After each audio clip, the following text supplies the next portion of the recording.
Biasanya orang-orang yang menerima peringatan daripada Allah Subhanahu wa taala itulah orang-orang yang diberikan akal dan sempurna oleh Allah. Waqala Nabi sallallahu alaihi wa alihi wasallam, "May yuridullahu bihi khairan yufaqihu fid-din." Maksudnya barang siapa dikehendaki Allah taala kebajikan, saya berikan pemahaman di dalam agama.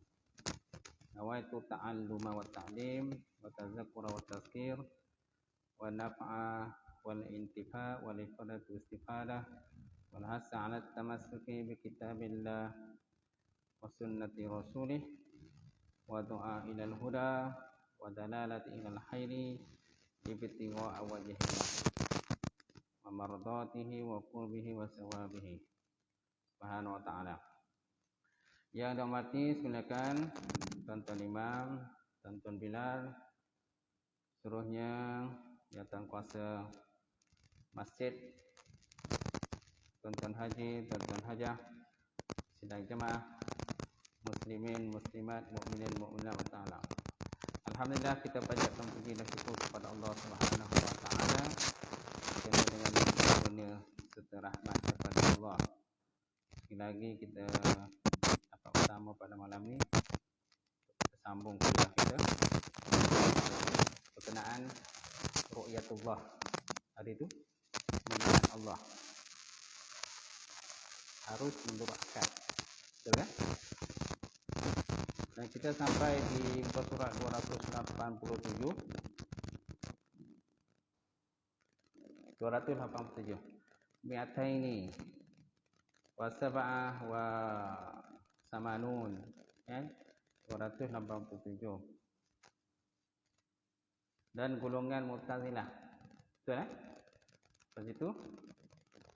Dan golongan Mu'tazilah telah membuat akan satu lafaz yang diambil daripada perkataan Ahlussunnah wal Jamaah dengan bila kaifin, dengan tiada kaifiat. Lafaz itu adalah al-balkafah. Al-balkafah asalnya bila kaifin, maka disambungkan jadi balkafah. Gitu. Dan Zaman Syari di dalam kitab Al-Kasyaf, Zaman Syari ini dia Mu'tazilah, dia pengarang kepada kitab tafsir Al-Kasyaf. Tapi walaupun dia Mu'tazilah, banyak juga kitabnya itu dijadikan sebagai rujukan juga, di tafsir dia. Telah menendangkan satu syair yang ditujukan kepada golongan Ahlussunnah. Apa syair dia? Di jama'atin samu hawahum sunnatan wa jama'atan humurun li amri muakkafah qad syabbihuhu bihalqihi fatahawwafu betul ya? Syana'al wara fatasharru bil balkafah. Tujaan balkafah tu maksudnya apa? Li jama'atin samu wa hum sunnatan.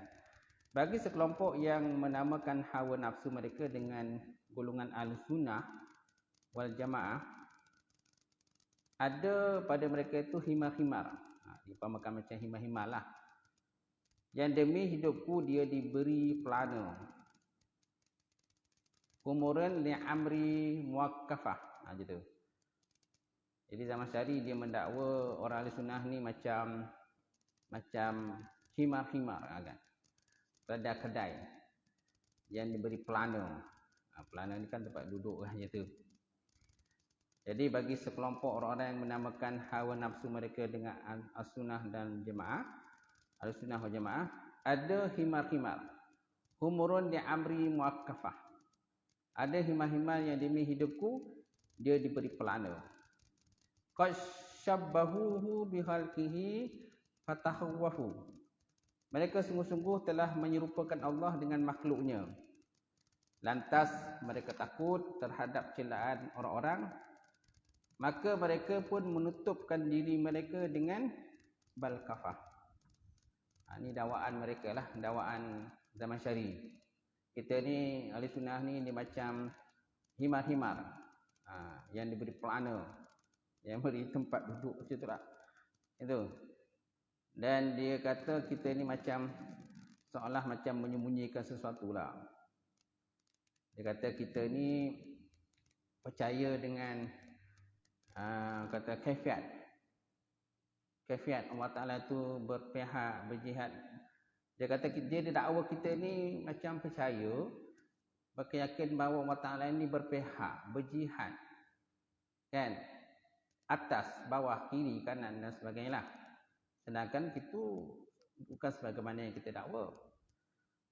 Kita sebagai ahli sunnah wal jamaah ni, kita berdakwa bahawa Allah Ta'ala besok, dan kita berpegangan Allah Ta'ala boleh dilihat akhirat besok. Cuma tidaklah berjihad, berpihak, kiri, kanan, atas, bawah dan sebagainya. Habis macam mana? Nanti kita tengok belakang lah nanti. Tapi dakwaan daripada zaman syari ini, kita menyembunyikan sesuatu dengan kita sebut bila kaifin, dengan tiada kaifiat. Sedangkan dia kata kita ni mendakwa Allah Ta'ala tu berpihak, berjihad. Berpihak, berjihad, kan, bertempat dan sebagainya. Dia dakwa kita, dia mendakwa kita ni ahli sunnah ni, Allah Ta'ala tu bertempat. Okey. Tapi tidak sebagaimana yang kita faham. Allah Ta'ala tidak berpihak, berjihad dan sebagainya. Baik. Jadi dia dakwa kita, dia kata pada kita, mereka sungguh-sungguh telah menyerupakan Allah dengan makhluknya, lantas mereka takut terhadap celaan orang-orang, maka mereka pun menutupi diri mereka dengan bal-kafah, dengan bila kaifiat. Dengan bila kaifiat. Jadi ditolak ucapan zaman syari ini oleh Sayyid Al-Balidi dengan perkataannya.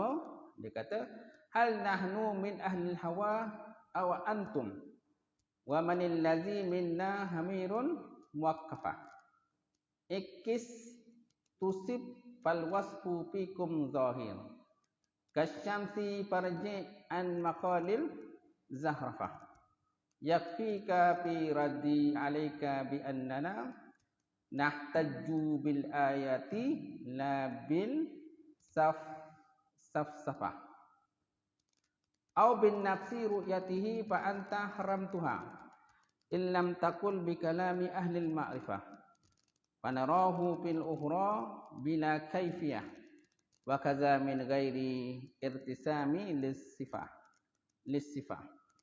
Maksudnya, hal nahnu min ahli hawa au antum, apakah kami di kalangan ahli hawa nafsu ataupun kamu wahai zaman syari. Ini maknanya ahli sunnah tolaklah. Tolak sebagaimana yang didakwa oleh zaman syari itu. Apakah kami di antara ahli hawa? Apakah kami di antara ahli hawa atau kamu yang ahli hawa? Dan siapakah di antara kita yang merupakan himar-himar berpelana? Man allazi minna hamirun muwaqqafah. Siapakah sebenarnya yang katakan himar-himar berpelana ni? Exit tusib fal wasfu fikum zahir. Berbaliklah. Nescaya engkau akan benar.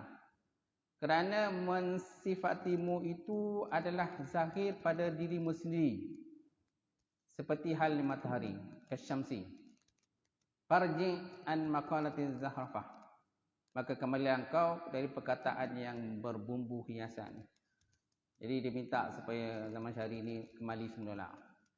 Kan, fikir baliklah apa yang dia sebut dalam syair itu, maksudnya. Gitu. Jangan pandai-pandai cakap je, kan itu. Atau dia kata farji, kembalilah. An maqalatiz zahrafah. Maka kembalilah engkau dari perkataan yang berbumbu hiasan. Yakfika fir raddi alayka bi annana. Cukuplah bagimu di dalam hal penolakanku atasmu bahawa kami berhujah dengan ayat-ayat Quran. Kita ni semua ahli sunnah ni semua kita berhujah dengan Quran. Bukan omong-omong kosong lah gitu. Yakfika fir raddi alayka bi annana nahtaju bil ayati, kami berhujah dengan ayat Quran. La bil falsafah, bukan kami ini berhujah omong-omong kosong lah, cerita-cerita kosong gitu.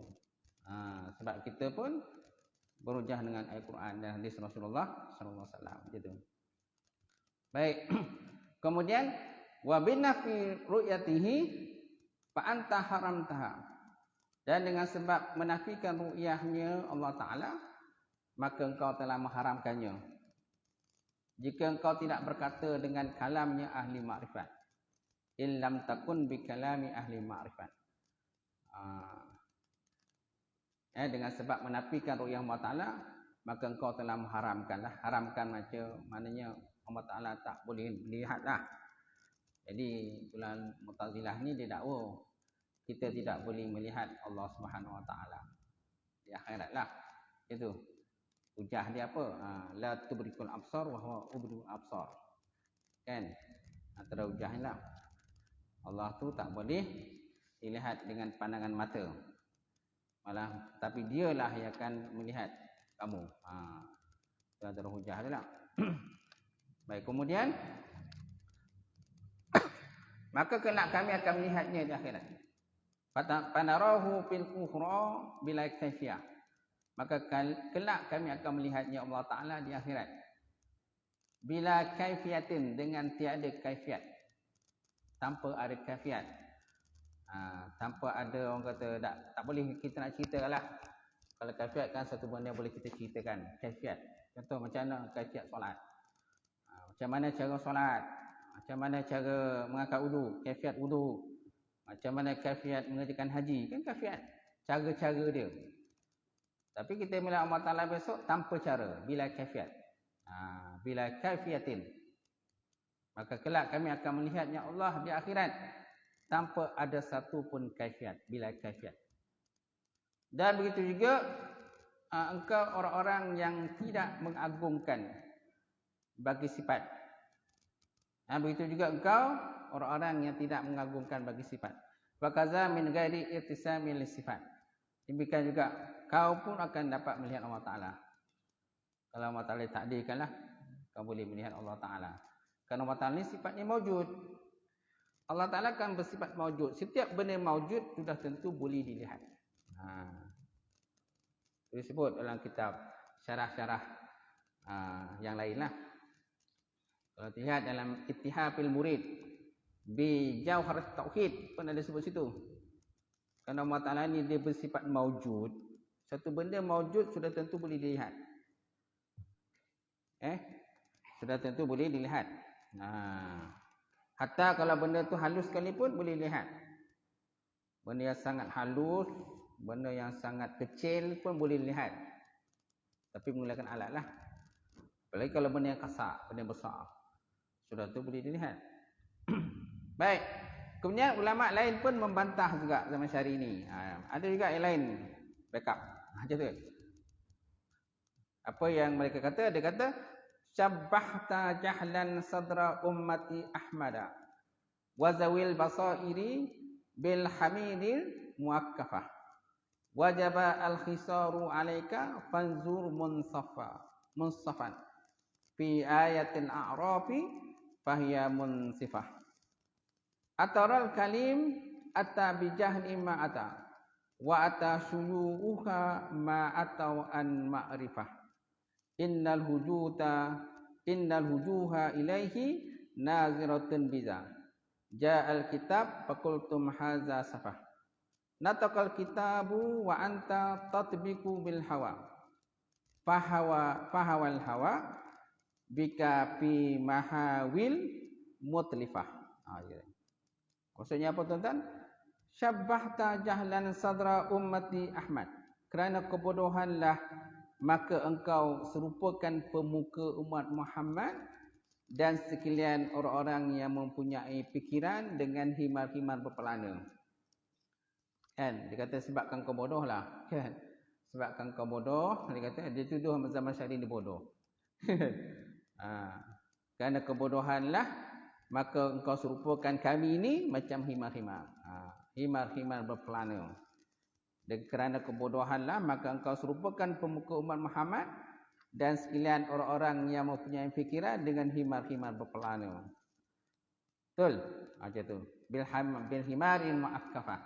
Wajabal khisaru alaika fanzur munsafa.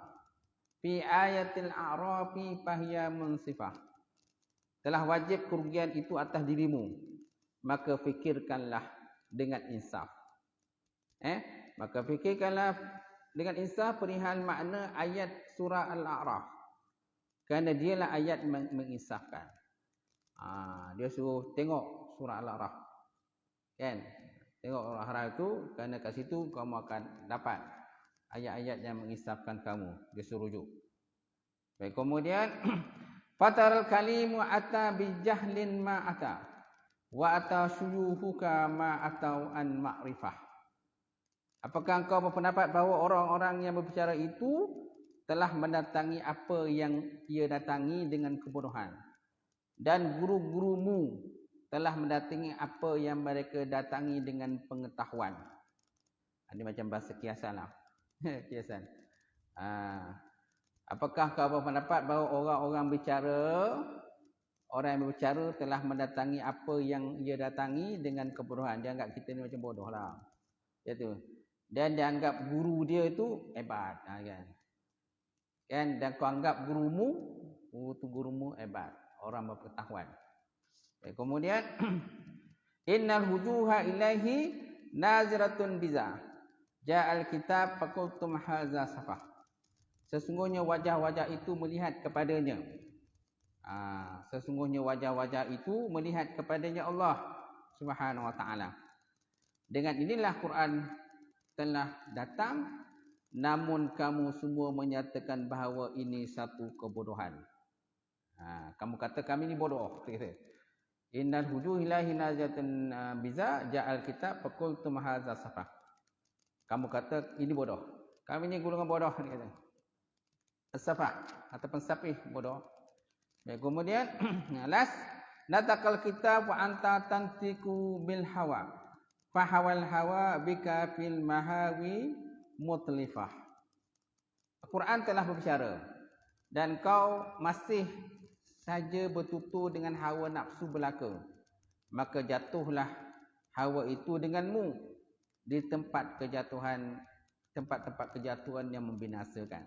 Dia kata, kau ni macam ketinggalan zaman lah. Dia kata. Kau ni ketinggalan zaman. Kita dah pakai hujah Quran, hadis dan sebagainya. Kau masih lagi bertutur dengan mengikut hawa nafsu kau. Gitu. Quran telah berbicara dan kau masih saja bertutur dengan hawa nafsu belaka, maka jatuhlah hawa itu dengan dirimu di tempat-tempat kejatuhan yang membinasakan diri kamu sendiri. Kau binasalah. Kata Allah Ta'ala itu tidak boleh lihat. Sedangkan nas Quran menyatakan kita boleh melihat Allah Subhanahu Wa Ta'ala. Baik, kita lihat semula. Kemudian seterusnya perkataan musannaf. Perkataan musannaf dalam bait syair wala inhisar. Tengok bait syair itu. Wa minhu ayanzura bil absari lakin bila kaifin wala inhisari. Wa minhu ayanzura bil absari lakin bila kaifin wala inhisari. Lil mu'minina iz bijaizin ulikan hadza walil muhtari dunyan sabat. Dan di antara yang jaiz atas Allah Ta'ala bahawa dia akan diruqyah, dilihat dengan mata kepala, akan tetapi dengan tidak menggunakan cara bila kaifin dan tidak terbatas, wala inhisar. Nampak? Wala inhisar. Jadi kata-kata wala inhisar, perkataan musannaf dengan wala inhisar artinya dan tidak ada batasan bagi zat yang dilihat di sisi orang yang melihat, sekiranya dia dapat meliputinya, kerana mustahilnya segala batas dan akhir atas Allah Subhanahu Wa Ta'ala. Semana kita akan melihat Allah Ta'ala tanpa batas lah.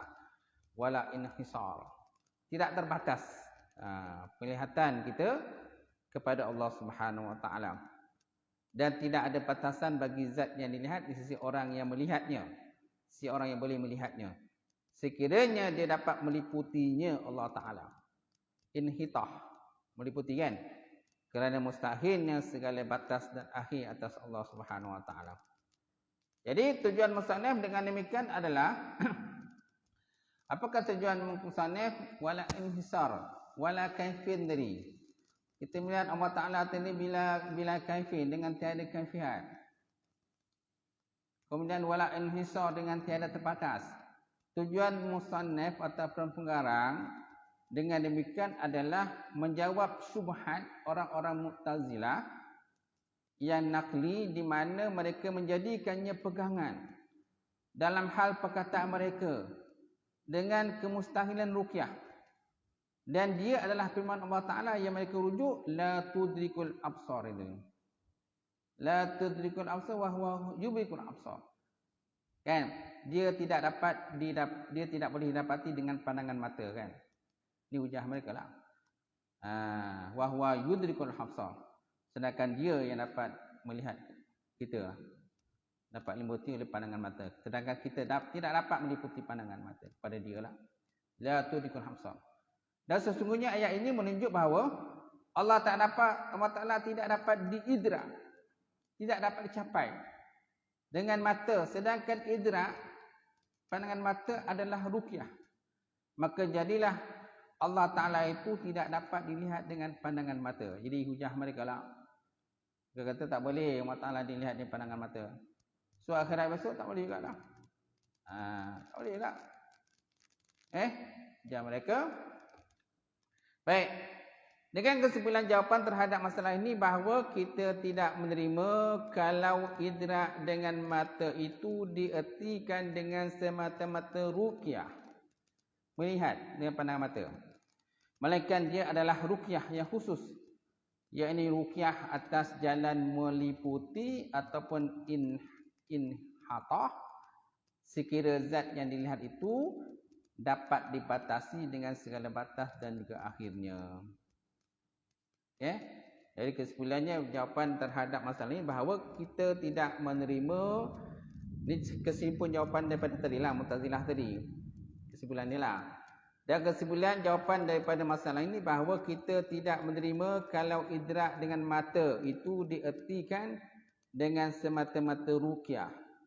Melainkan dia adalah ruqyah yang khusus. Iaitu ruqyah atas jalan ihatah, meliputi. Sekira zat yang dilihat itu dapat dipatasi dengan segala batas dan akhir. Dengan demikian bahawa idrak yang dinafikan pada ayat tersebut adalah lebih khusus dari ruqyah. Dan tidaklah lazim bahawa penafian sesuatu yang lebih khusus akan menimbulkan penafian tak sesuatu yang lebih umum. Kerana ruqyah ni mana penglihatan yang lebih luas, umum. Sedangkan idrak ini penglihatan yang khusus, yang kecil, dan skop yang kecil. Okey. Jadi la tudrikul absar itu idrak, yang perkataan la tudrikul absar itu ini idrak mana pandangan daripada sudut dalam skop yang kecil. Tapi kalau ruqyah ni pandangan daripada sudut yang besar. Sekarang ini yang dinafikan ialah pandangan daripada sudut yang kecil. Sedangkan pandangan sudut besar dia tidak nafikan. Macam tu. Boleh?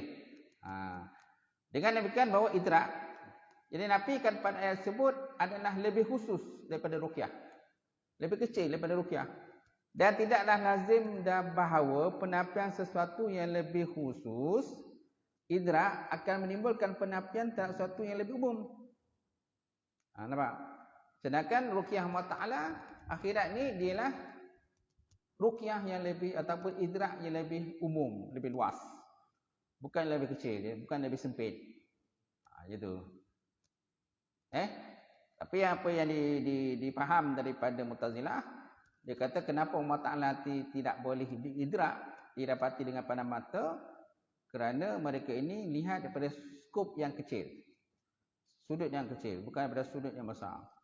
Sedangkan daripada sudut yang besar, boleh je Allah Ta'ala buat apa je dia nak. Kan? Boleh je. Allah Ta'ala boleh bingungkan diri kita. Allah Ta'ala boleh bingungkan pemikiran kita sehingga kita dapat melihat Allah Ta'ala bila kafian, dengan tanpa kafiat, tanpa cara, kan? Macam tu. Boleh je Allah Ta'ala buat. Baik. Dan kesimpulannya bahawa Allah Subhanahu Wa Taala akan dilihat dengan tanpa menggunakan satu kaifiat daripada kaifiat-kaifiat yang diiktibar pada waktu muruqyah jisim-jisim dan juga tanpa ihatah meliputi. Bahkan hamba itu akan dibingungkan dalam keagungan dan kebesaran Allah. Nampak? Manusia itu akan dibingungkan. Dibingungkan. Dia tak sama macam kita melihat jisim-jisim yang zahir. Sebagaimana kita melihat benda-benda yang nampak zahir pada mata kita kan. Dalam alam dunia ini, dia takkan sama seperti di akhirat besok. Kan? Jadi, kesimpulannya bahawa Allah Ta'ala akan lihat dengan tanpa menggunakan satu kaifiat daripada kaifiat-kaifiat yang diiktibarkan pada waktu muruqyah jisim-jisim. Sebagaimana kita melihat jisim yang bentuk-bentuk benda-benda yang terdapat dalam dunia ini.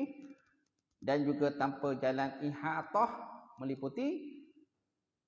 Bahkan hamba itu akan dibingungkan dalam keagungan dan kebesaran Allah. Sehingga dia tak tahu siapa namanya. Dan juga tidak sedar siapa-siapa makhluk yang ada di sekitar dia. Macam tu. Sehingga dia tak sedar siapa makhluk yang terdapat di sekitar kita, di kanan dan sebagainya. Boleh tak Allah Ta'ala buat? Boleh je. Dia boleh je. Dan sebagaimana kita dalam dunia ini, kita dihilangkan pemikiran kita. Boleh tak? Boleh. Sebab kita tengok ada orang gila. Pikiran dia tak ingat dah. Siapa punya kerja? Allah. Kan? Gitu. Itu juga kalau kita bahas berkenaan dengan majbur dan mukhtar. Majbur dan mukhtar. Kan? Dan juga ikhtiar dan ikhtiariyah dengan ittirariyah. Perbuatan hamba dia ada dua. Perbuatan hamba ada dua. Satu ikhtiariyah. Yang kedua ittirariyah.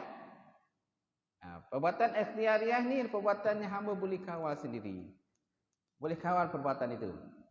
Contohnya manjat pokok. Bila kita manjat pokok, kita akan berusaha sedaya upaya kita supaya jangan jatuh. Kalau kita nak ambil buah atas pokok lah. Tapi dia takdirkan kita tiba-tiba terjatuh. Bila terjatuh, itu bukan dalam penguasaan diri kita lagi. Itu kan dikatakan sebagai perbuatan ittirariyah. Kita dah keluar daripada pengawalan kita lah. Keluar daripada pengawalan kita. Tak boleh nak kawal. Betul. Jika kalau kita memandu jalan raya, kita akan memandu berhati-hati. Takut akan aksiden, terlanggar dan sebagainya.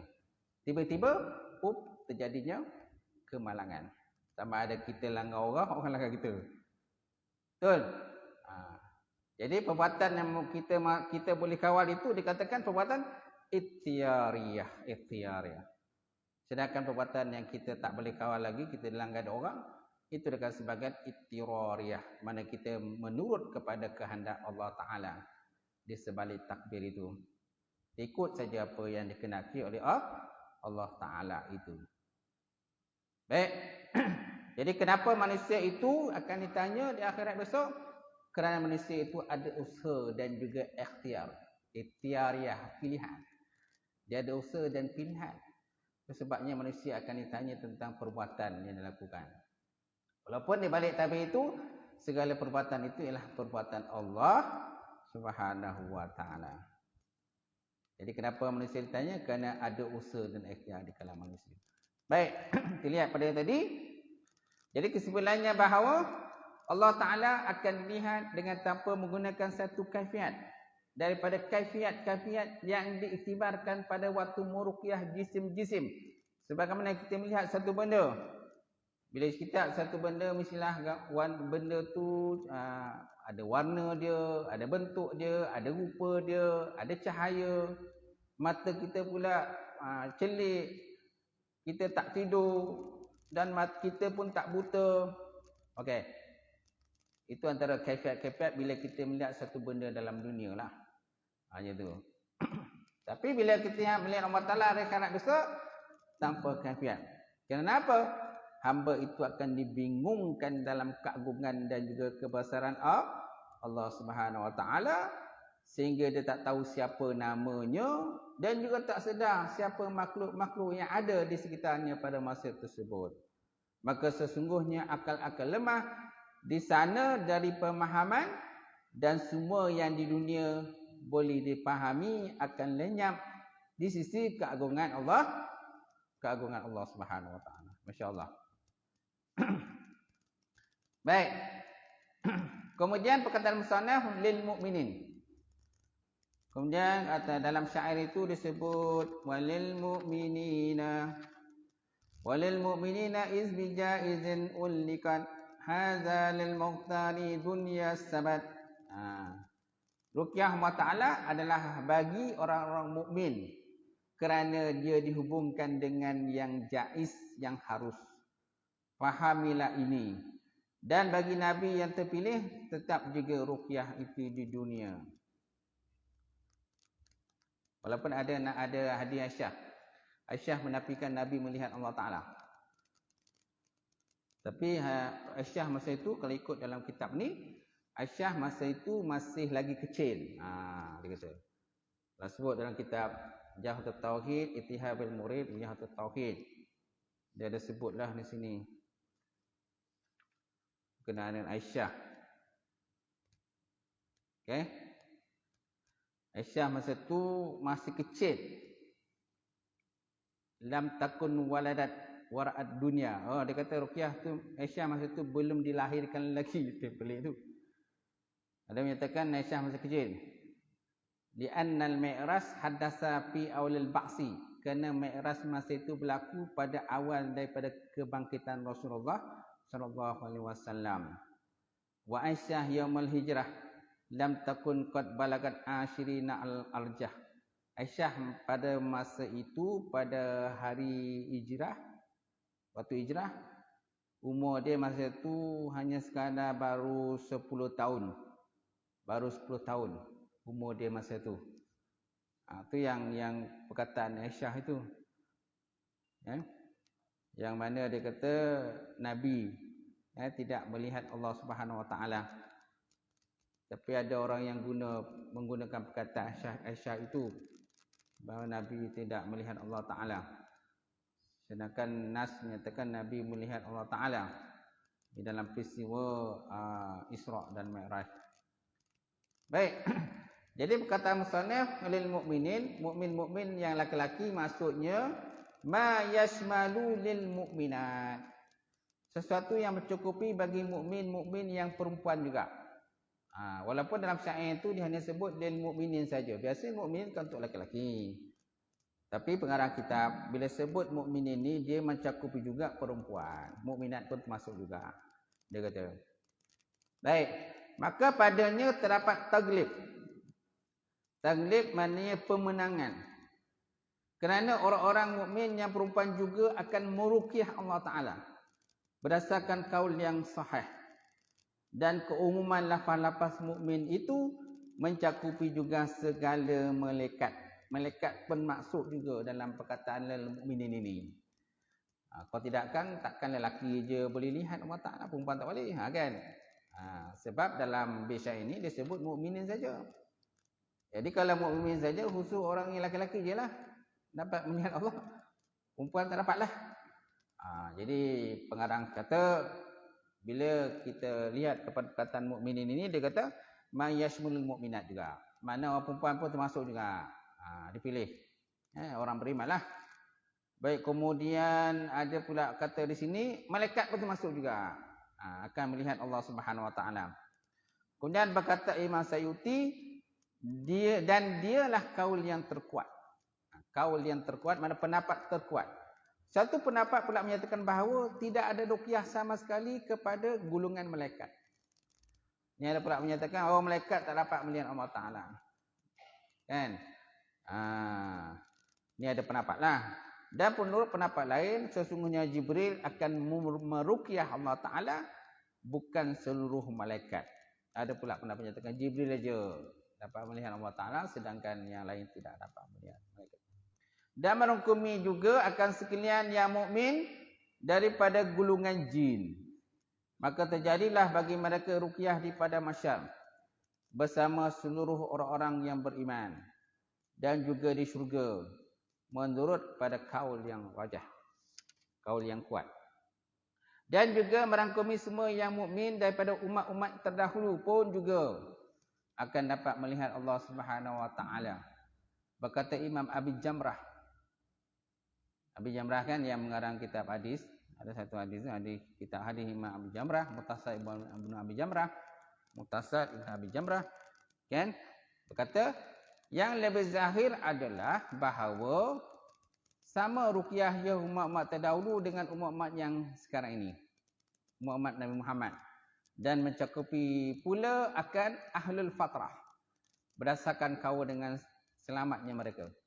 Sama ahlul fatrah pun juga akan dapat melihat Allah Subhanahu Wa Taala di akhirat. Dan keluarlah dengan lapas mukmin ini ialah golongan-golongan kafir dan munafik. Kerana tidaklah mereka akan meruqyah Allah Subhanahu Wa Taala atas kaul yang rajih.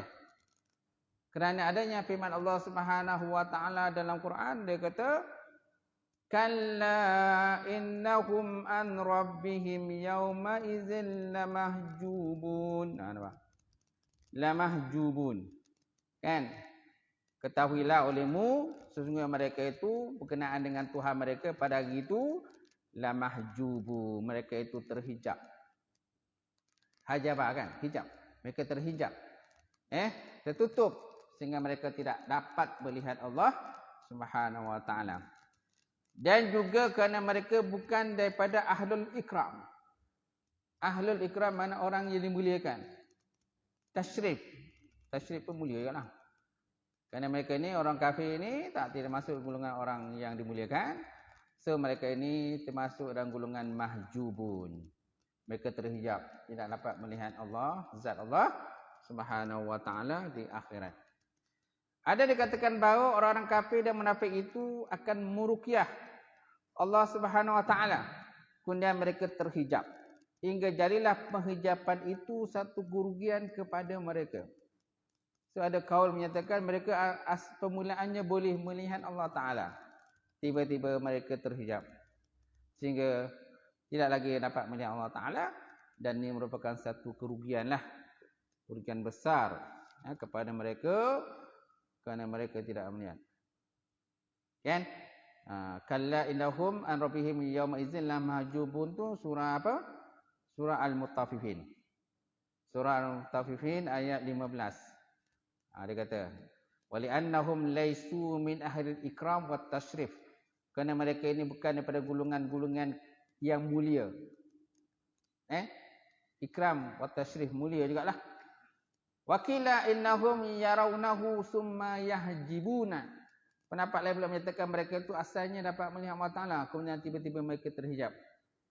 Fatakunal hijab hasratan lahum. Fatakunal hal hijab hasratan lahum. Maka jadilah hijab tadi satu kerugian yang besar kepada mereka. Kemudian seluruh haiwan. Kemudian seluruh haiwan.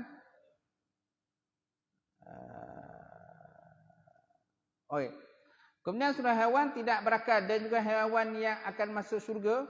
Seperti unta Nabi Saleh. Dan kibas Nabi Sulaiman. Tidaklah akan meruqyah Allah Ta'ala. Ni pun tidak. Ni tak masuklah. Dia kata. Wala yarahu sa'idil hayawani ghairil uqala hatta hayawan allati tadkhulul jannah mislu naqah salih, naqatus salih wa kibas Ismail. Kama huwa zahir kalam. Jadi kibas itu kibas Nabi Ismail, bukan kibas Sulaiman. Betul kan ya? Dalam kitab Arabnya dia kata hatta hayawan allati tadkhulul jannah mislu naqah salih wa kibas Ismail kama huwa zahir kalamihim. Jadi bukan kibas Nabi Sulaiman. Ada kibas Sulaiman? Tak ada kan? Ya, ada kibas Nabi Sulaiman Ismail lah kan? Gitu. Dan haiwan tidak berakal dan juga haiwan-haiwan yang akan masuk surga seperti unta naqah Nabi Saleh, naqah unta ataupun jamal, dan kibas Nabi Ismail tidaklah akan meruqyah Allah Subhanahu Wa Taala. Dan tempat ruqyah itu adalah di syurga dengan tanpa khilaf. Maka penghuni syurga akan meruqyah Allah Subhanahu wa taala pada seumpama hari Jumaat. Hari Jumaat dan hari Aid. Hari raya. Dalam syurga pun ada raya. Wa mahar ruqyah jannah bila khilaf. Wa yarahu ahlaha fi misli yaumil jum'ah wa Aid. Mereka akan melihat Allah Ta'ala pada seumpama hari Jumaat dan juga hari Aid, hari raya. Okey, kemudian sedangkan orang-orang hawas, golongan-golongan hawas, daripada mereka akan meruqyah Allah Ta'ala setiap hari. Dia ada golongan-golongan hawas, golongan yang darjat tinggi lah. Para Nabi dan para Rasul lah. Kalau puasa kan ada puasa orang hawas, puasa orang awam, puasa hawasul hawas. Kun. Okey. Jadi orang-orang hawas dalam syurga mereka akan meruqyah Allah Taala setiap hari.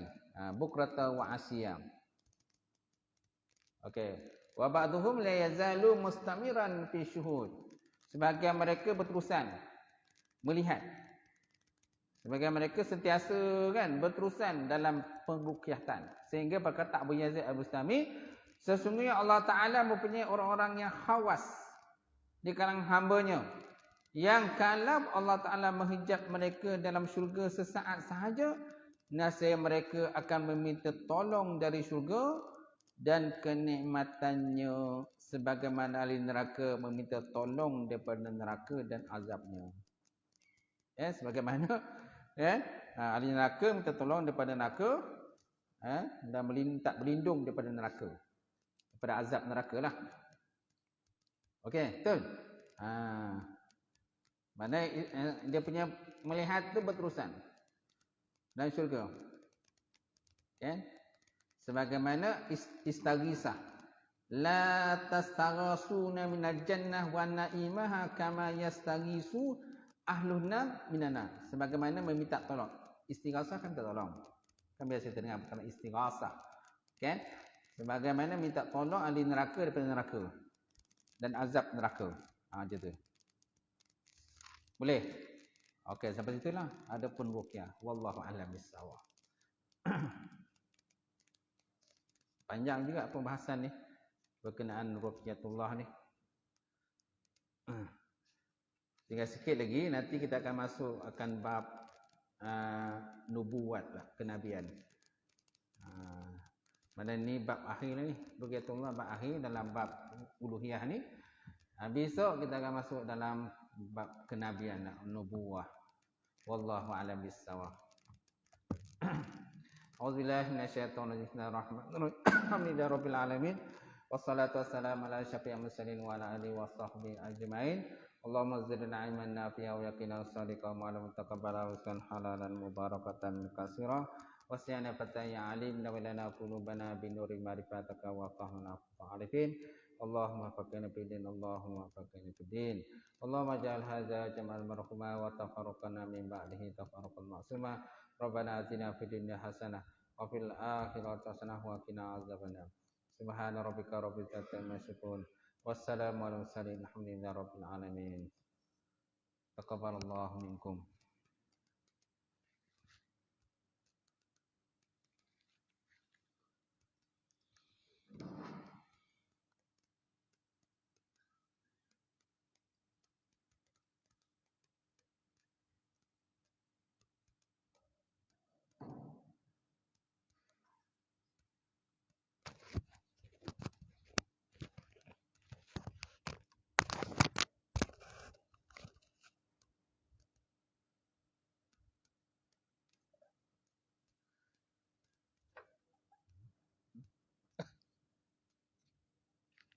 Allahu akbar.